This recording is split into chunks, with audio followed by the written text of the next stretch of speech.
Here we discuss the secret operation in which President Trump switched planes shortly before taking off from Turkey after last month's NATO summit because of a credible threat from Iran. Other top administration officials and journalists were not aware of the threat and were still allowed to fly on board Air Force One. And this has prompted questions about how these sorts of threats should be handled for those who could be affected. Joining us now is Charles Marino. He's a former Homeland Security Department advisor and a former Secret Service special agent.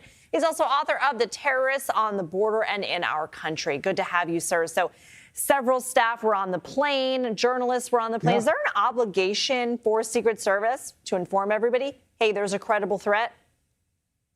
Well, I think everyone that travels with the President of the United States, which some could argue is the #1 threat here on the United States from adversaries, have an expectation that the risk goes up based on when they are inside the bubble traveling with the president. That includes staff. That also includes the White House traveling press pool. You know, here, we're not sure if exactly this operation is written, was conducted as it's reported. But what I can say is that based on the heightened global threat environment, the directed threat increase that we're seeing against the president, the United States Secret Service is going to utilize every resource and tactic available to them. And in some cases, that also includes disinformation and deception.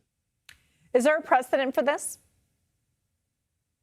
Well, I can tell you that the Secret Service keeps all options available to them. It's why you see the number of resources accompany the President of the United States, especially when traveling internationally via aircraft, via motorcade, via helicopters. So it gives the Secret Service more options to change it up in an effort to keep adversaries on their heels. Here, we're talking specifically about a nation-state threat from Iran. And so all threats, all hazards, the Secret Service has to be able to adapt their operations to stay ahead of potential threats. If you were in charge, would you have done anything differently, or would you have executed this just knowing what we know about the plan, knowing what we know about the lack of transparency, the fact that we only know this because the Washington Post broke it last night? Would you have changed anything, or would you have done this exact same thing over again? Well, if true, again, a lack of transparency is going to be on the side of keeping the President of the United States safe. So I wouldn't have changed a thing.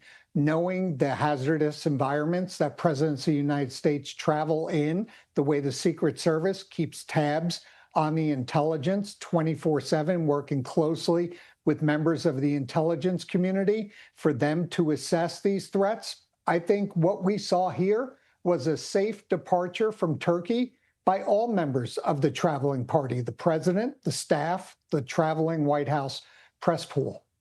Charles Marino, thank you.